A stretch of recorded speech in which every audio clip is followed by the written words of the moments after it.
buenas tardes para toda la gente que nos está viendo. Hoy día, como siempre, como todas, nuestra tarde es una tarde muy especial, pues tenemos un invitado de lujo, sin antes recordarles que este programa se transmite por Peche TV, que es el canal 03 de Cable Más, por el sitio web de Noticias La Abeja, por la coordinadora republicana y por mis redes sociales. Tal y como lo hemos anunciado el día de ayer en todas nuestras redes, tenemos uno de los mejores constitucionalistas de nuestro país para que nos comente todo sobre lo que está pasando en el Congreso y la futura segunda Cámara que se nos viene. Doctor Domingo García Beraúnde, para mí es un placer. Muchas gracias por esa invitación. Bueno, ese doctor, bueno, como usted sabrá, el día de ayer, jueves, el Congreso aprobó en primera votación para que haya una segunda Cámara. ¿Qué tiene que pasar? ¿Qué es lo que se viene, según usted, como buen ex analista político y conocedor de la Constitución? Bueno, yo creo que es un buen paso, sobre todo que con esto se ha superado ese impasse que tuvimos hace varios meses, que por un voto no se aprobó la reforma para ser pasada a una segunda reflexión por el mismo Congreso, ¿no? En lugar de ir a un referéndum que no solamente es costoso, sino que la gente no entiende esto. No nos olvidemos que Vizcarra tuvo digamos, la maravilla de entontecer a la gente y convencerle de cualquier cosa, ¿no? O sea, la Bien, gente estaba idiotizada con Vizcarra porque sí, sí, sí, no, no, no, sí, sí. Total, haciendo que era una especie de ventríloco que decidía por todos. Me pareció una locura, ¿no? Y bueno, así se es. hizo dos cosas terribles, en mi opinión. Número uno, se eliminó la bicameralidad y número dos, se estableció la prohibición de la reelección, con lo cual nos privamos de la gente de trayectoria, porque la reelección beneficiaba al 20%, esa es la verdad, no a más, ¿no? Pero había pues 20% de gente que traía atrás una gran experiencia y hacía carrera, y en general los reelectos tenían muy buen performance, ¿no? Y para mí, básicamente, digamos, la bicameralidad es ampliar el número de representantes para que la población esté más representada y sobre todo para que tenga una cámara de, digamos, de pelea, por así decirlo, que es la cámara baja, y una cámara de reflexión, que es la cámara alta, ¿no? Y además, al ser más personas, se pueden distribuir más el trabajo. Una de las cosas que yo he visto en el Congreso con gran tristeza es que a veces no es que no trabajan porque no quieren, sino porque no se dan abasto. No, hay un congresista que está en 5 comisiones, eso es de locos, pues eso no funciona, así de simple, ¿no? Y a su vez el Congreso tiene que ser muy consciente que no puede tener tantas comisiones, pues, ¿no? Por amor de Dios, ¿no? Así que yo diría que es un buen paso. Y lo otro será que una segunda legislatura, que será pues ya el próximo año, ¿no es cierto? Se apruebe la bicameralidad y se instalará el 26, ¿no? Porque antes no va a serlo, ¿no? Entiendo según lo que he leído, ¿no? Ahora, es cierto, doctor, lo que nos está comentando, el paso de que comenzó esta tragedia de la no reelección, sobre todo de la importancia que usted nos está comentando sobre tener dos cámaras. Eh, Algo que siempre le comento a los jóvenes, saludamos a los jóvenes que siempre nos ven, que siempre nos dejan sus comentarios. En una eventual disolución del eh, eh, eh, Congreso, ¿cuál cámara es la que queda fuera? Es decir, y nos protege de un futuro cierre de este Congreso, tal como pasó en la Bueno, época de Martín teóricamente Vizcarra. se disuelve la Cámara de Diputados y queda pendiente el Senado, ¿no? El problema es que la vez pasada que se disolvió el Congreso, como no había nadie, salvo una Cámara permanente, una comisión permanente que era chiquita, el señor Vizcarra hizo lo que le dio la gana, así de simple, era un dictadorcito durante 4 o 5 meses. Entonces, siempre es un control que haya una Cámara, siempre, siempre. ¿Y qué sucede? El problema del constitucionalismo es básicamente controlar el poder, ¿no? ¿Con qué? Claro. Con controles, con, digamos, con influencias internas, con compartimientos cerrados, etcétera, etcétera, etcétera. Ese es, el poder debe dividirse y debe repartirse y debe ser armonioso y colaborar entre sí. Esa es la base del éxito, ¿no? Aparte de que haya buenos congresistas, evidentemente, ¿no? Entonces, Entonces, quedaría la Cámara Alta, o sea, el Senado, sin disolver. excelente, excelente. Esa es la pregunta que muchos jóvenes nos hacemos, que si en caso se disuelve el Congreso, queda la Cámara de Senadores. De senadores. Eh, Se supone ahora, que es la Cámara, la palabra Senado viene de senectus, que son los viejos, ¿no? Y siempre en la antigua Roma, aunque esto pasó por muchas etapas, era la gente mayor, la gente pensante, la gente de experiencia, ¿no? Esa era un poco la idea. Inclusive, por ejemplo, algunos países que tienen cámaras altas muy poco importantes, como es el caso, digamos, de Inglaterra, con la Cámara de los Lores, que es la más antigua, la de mayor peso, es gente pues ya de trayectoria, ¿no? O sea, no son pues tontitos, ¿no? Sino de gente ya de peso, ¿no? Y es importante porque a veces hay que combinar ambas cosas, ¿no? claro, ahora, entonces usted nos está asegurando o nos está tratando de convencer también, porque es importante que los jóvenes entiendan esto, que con tener dos cámaras se fortalece nuestra institucionalidad, se Yo creo fortalece que sí. nuestra democracia. Pero también es cierto que hay una responsabilidad de los partidos políticos, o sea, las constituciones no andan solas, es obvio. Las constituciones andan porque hay buenos políticos que la manejan. O sea, mire, por ejemplo, el caso de España. Tiene la misma constitución desde el año 78, o sea, hace X tiempo.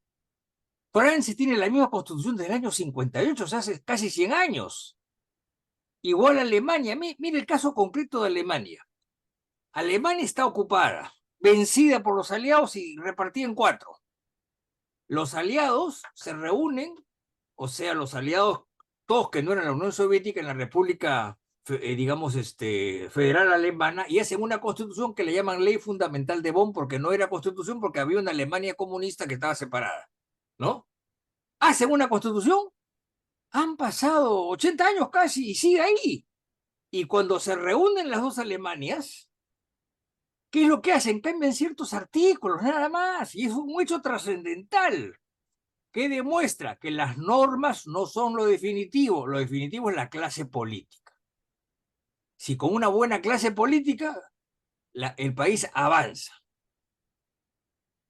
Exactamente, aquí nos están dejando sus comentarios y acá nos están comentando también de que qué significa si se supone que tenemos dos cámaras, diputados,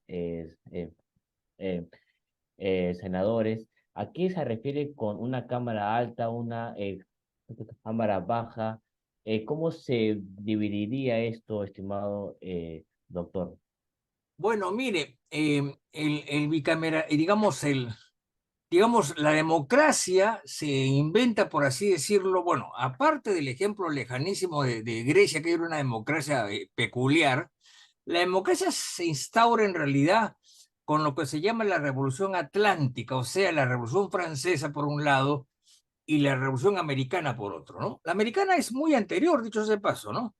Entonces, ¿qué sucede? La democracia directa es imposible practicarla. Todavía en Suiza, en ciertos cantones, ¿no es cierto?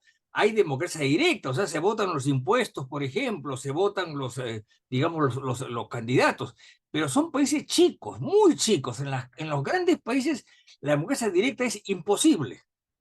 Entonces, ¿qué se hace? Se nombran representantes. Entonces, ¿qué pasa? Si el país tiene 80 millones de habitantes, como es el caso, por ejemplo, de Francia, tiene pues un congreso en general entre asamblea y todo que tiene pues 500 personas. Entonces, el problema es que lo que tienen que hacer es distribuirse el trabajo, uno, y distribuirse la representación. Entonces, en el caso nuestro, los diputados representan las provincias, o sea, el electorado. ¿No? Hay diputados que representan, pues, no sé, Lima provincias o la provincia de Ica, mientras que los senados normalmente representan a todo el país. Digo normalmente porque podrían representar a las regiones también. No sé cuál es la opción que se ha tomado en este proyecto porque no lo he leído.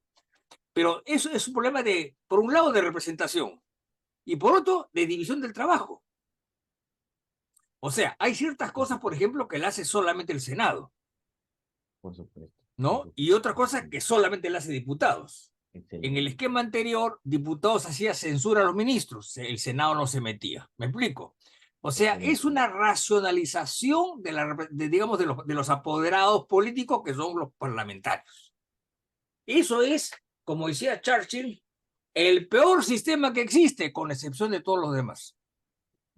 Excelente, excelente con lo de cita, señor Y si hay una buena clase Churchill. política, eso va a funcionar, ¿no? Excelente. Qué buena forma de explicarnos sobre las sugerencias pequeñas, sobre las cámaras altas, eh, pequeñas, bajas. Es cierto, autor, le agradezco mucho por lo que nos está comentando, sobre todo citándonos desde mucho antes sobre Churchill. Ahora, ese autor, yo nuevamente no se lo comenté en el programa es anterior que hemos hecho, usted está categorizado como uno de los mejores constitucionalistas, eso del Gracias, país. gracias por el elogio. Siempre se lo comento, para mí es importante, yo siempre aprendo de los esos mejores. Aquí solamente vienen buenos, solamente hay invitados eso de lujo. No quiero sonar mal, pero ahora, autor, eh, ¿usted qué piensa? ¿Usted nunca ha visto que un congresista haya sido castigado o haya sido sentenciado con pena de cárcel por haber votado por un voto? Incluso la Constitución en el artículo 145 o 93, si no me equivoco, un congresista no puede ser sentenciado por su voto. Entonces, ¿cómo explica usted que el Poder Judicial, con unos jueces, haya podido sentenciar de que el Congreso no puede remover a los miembros de la Junta Nacional de Justicia? Bueno, esa es una pregunta muy buena. Si yo como congresista gozo lo que la doctrina hace 200 años o más llama la inviolabilidad, o sea, yo no respondo ante ninguna autoridad por mis votos y opiniones, porque esa es la garantía de mi cargo, ¿no? Si no me chantajean, ¿no? Por supuesto. ¿Cómo los jueces se atreven a eso? Porque son corruptos, pues, son ineptos, son ignorantes o son ociosos. Y aclaro algo, ¿no? Corruptos en el buen sentido de la palabra, o sea, la gente cree que corrupto es solamente dinero, no. Si, por ejemplo, yo soy juez y a mi hermano o a mi amigo que no tiene la razón se la doy, pues soy un corrupto, me explico, aunque no me haya Así dado es. un sol. Entonces, cuando un magistrado hace eso, está haciendo un acto de corrupción. Este es un concepto sociológico o político. Técnicamente hablando, eso es prevaricato, que es un delito, que es otra cosa. O sea, una cosa es la calificación política y otra cosa es la calificación penal, que es un prevaricato. ¿Cómo es posible que un juez de segunda instancia le diga a los congresistas, ustedes esto lo paralizan? ¿Qué es esto? Eso no pueden hacerlo. Es como si yo fuese donde el juez que me está juzgando a mí, por ejemplo, digo, un momentito, usted a mí no me toca, porque yo, si no le meto un habeas corpus, un amparo, no puede ser, pues el juez debe fallar. Pero la independencia judicial significa que se falla de acuerdo a ley. ¿Me explico? Entonces, yo lamento mucho decir que estos jueces, estos tres aquí, yo no conozco, dicho se pasó, en el mejor de los casos diría que son ignorantes. ¿Por qué? Porque cometen un error que es muy frecuente, que es al control político, es esto, le aplican categorías penales. Entonces dicen, cuidado, la Constitución habla de causa grave. ¿Dónde está la causa grave? No está tipificada, ergo no procede. No, señor, eso sería en el proceso penal. En el proceso político, eso no hace falta tipificarlo. Y eso está muy claramente en toda la doctrina sobre la acusación constitucional y el control político que viene de Inglaterra del siglo XIV. Los controles políticos son esos. A mí me parece que usted debe salir, votamos y usted sale. Se acabó. Y mire, le voy a poner un caso específico para que usted lo vea. La señora Zoraida Ábalos, a quien defendieron tanto. La señora Zoraida Ábalos tiene dos resoluciones. Una que la inhabilita y que es una sanción política. Punto. No hay más. Ella dice que va a ir a la Corte Interamericana, amor, que vaya a la luna si quiere, no va a conseguir nada, porque es una cosa política. ¿Me explico? Pero hay otra resolución que le imputa delitos. Son dos. La segunda le imputa delitos y tiene que ir a la Corte Suprema. ¿Qué puede pasar en la Corte Suprema? ¿Qué pueden decir los jueces? Acá no hay nada. Y se acabó. Y chau, y se va. ¿Me explico? Por O puede supuesto. decir, no, hay un delito y se sanciona con tal cosa. O sea, el Congreso no puede sancionar penalmente, es imposible, no le corresponde. Sanciona políticamente y lo penal lo deja a la Corte Suprema. Entonces, mi pregunta es, si eso es así, ¿por qué los jueces se meten en problemas políticos? Exacto. Eso demuestra, en el mejor de los casos, que son muy ignorantes. Ahora, los jueces en general en Lima son muy ignorantes, ¿ah? En materia constitucional. Sí, En seguro. algunas cosas como civil, penal, se manejan muy bien, pero en esto es para salir corriendo. Ahora, ¿qué hubiera pasado si el Congreso hubiera continuado con la votación e hubiera removido a los miembros de la Nacional de Justicia? ¿Qué hubiera eso pasado? Nada, Ante esta sentencia encima y más lo otro. nada, ¿qué va a pasar? Nada. Lo que pasa es que a veces los congresistas lamentablemente son bastante ignorantones y se mueren de miedo, ¿ah? Así es, La vez lamentablemente. pasada que hubo el intento de un abogado cuyo nombre prefiero no mencionar, de paralizar la elección de los magistrados del TC, 6 magistrados del TC fueron paralizados por una medida cautelar. Ahí me lo consultaron y le dije, no le hagan caso. Ustedes tienen inviolabilidad en el voto, no les hagan caso, esto es una maniobra política. Se murieron de miedo y no hicieron nada. Bueno, pues ya qué culpa tengo yo, ¿no? Si se mueren de mí, el problema de ellos no es mi problema. Y nos privaron de tener magistrados constitucionales durante un año. ¿Por qué? Por esa indecisión que tuvieron. Porque el congresista, así como el juez, debe tomar algo de lecciones de derecho para conocer cosas constitucionales y un poco penales también. Debería hacerlo, cosas que no lo hacen, entonces van a aprender, ¿no? Y se mueren de miedo muchas veces. ¿Qué vamos a hacer? Excelente comentario, doctor, porque es importante que el público que nos está viendo pueda comprender de que lamentablemente los congresistas se mueren de miedo, se dejaron intimidar ante estas sentencias de que, como usted bien lo menciona, es solamente una jugada política para detenerlos. Ahora, quisiera Eh, agregar una cosa, ¿no? claro, Yo pienso que lo pueden sacar a los 7 y no pasa nada. Ahora, la otra pregunta es, ¿conviene sacarlos? ¿Me explico? Esto es una pregunta de oportunidad. ¿Conviene hacerlo? Tiene que ver eso. Yo en lo personal creo que sacar los 7 sería demasiado. Yo sacaría 2 o 3, honestamente. No más. Pero eso es un criterio de valoración que lo debe hacer el congresista. Yo no lo puedo hacer. A mí no me corresponde hacerlo. Pero tiene que pensar las consecuencias de sus actos, porque esa es la responsabilidad política. Por eso es que la Constitución le dice, señor, usted puede remover, sí, pero tenga cuidado porque necesita 87 votos, no es fácil. Ese es el candado, 87 votos. ¿Me explico? O sea, no es tan libre como parece. Tiene 87 votos, que no es fácil. qué importante lo que nos está comentando, ya que así también, Yandro, había tanto, por así decirlo, roche con que se cambie más o menos toda una institución. Bueno, pues si se cambia, no hay problema. Ahora bien, no nos olvidemos 2 cosas. Uno, que hay accesitarios que van a reemplazarlos. Y dos, de que esta junta se va en 8 o 10 meses, ¿no? Claro, y ahora, ¿usted considera de que estos miembros de la Junta Nacional de Justicia tienen una ideología progresista hacia la izquierda? No sé qué decirle, no lo observo, seguramente pues no lo he observado, ¿ah? He tratado Claro, de ver objetivamente hablando, no han hecho un gran trabajo, ha habido mucho atraso, pero en fin, toda la administración pública está atrasada en el fondo, ¿no?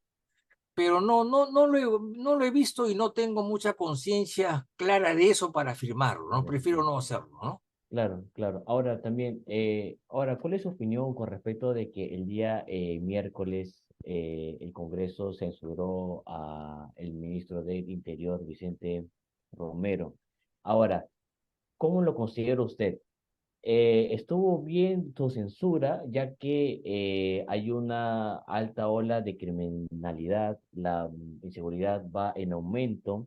Otros también consideran también de que no se le debió de haber censurado, ya que estaba como que teniendo un progresivo. programas para combatir como tal y sobre todo por las 4 capturas de los miembros de Sendero Luminoso. ¿Cómo lo considera usted, No doctor? sé, no sé qué decirle, eso es una opción política, lo que la gente ve, ¿no? Por ejemplo, también me dicen, ¿cómo es posible que lo censuren a puertas de Navidad? Que es una fecha que no es buena, ¿no? No lo sé, la Claro. verdad, yo no lo conozco, no lo he seguido. No sé, parece que ha estado bien, pero el problema es que la política es así, son opciones que el Congreso cree que no, y no, pues, qué mala suerte, ¿no? No se puede jugar eso, son decisiones políticas en realidad, ¿no? Yo no me atrevería a decirlo, ¿no? Ahora también ya para ir acabando, autor, muchos se está comentando de que por los delitos de que el delincuente de Eso Martín Vizcarra tiene y sobre todo por ciertas sentencias y por lo que no puede salir de la región, tiene prohibido decir ciertas cosas, se está comentando de que ya no debe tener seguridad, que ya no debe recibir ese respaldo. Parece que es cierto, sí. Bueno, Vizcarra pues es vivísimo, tiene amigos en todas partes, ¿no? Yo no sé cómo ha hecho, creo que es un mago de la seguridad del hombre porque está rodeado de gente, sí. Para mí es un misterio. Bueno, ya tendrán que ver qué hacen, ¿no? Y además, Claro, honestamente, si bien Vizcarra no tiene el aplauso unánime, ni mucho menos, no ha despertado odios, ¿ah? Que yo sepa, no ha despertado odios, ¿ah? lamentablemente. Claro, No ha así es. despertado odios como sí lo despertó Fujimori, Keiko Fujimori, que son unos odios espantosos. No ha despertado odios, pero bueno, si la ley, si el decreto dice que hay que quitar la seguridad, se le quita, pues ¿cuál es el problema? ¿Cuál es el Claro, así problema? es. Que se cuide más. Efectivamente, ¿Dónde sale y a dónde va? claro. Bueno, el autor, el tiempo nos ha quedado corto, como Uf, siempre lo he mencionado, es un lujo tenerlo aquí y esperemos tenerlo eso de vuelta. Muchísimas gracias por su tiempo. encantado, hasta cualquier momento. Gracias por la entrevista. ¿Ah? Muchísimas gracias, autor. Gracias, hasta luego.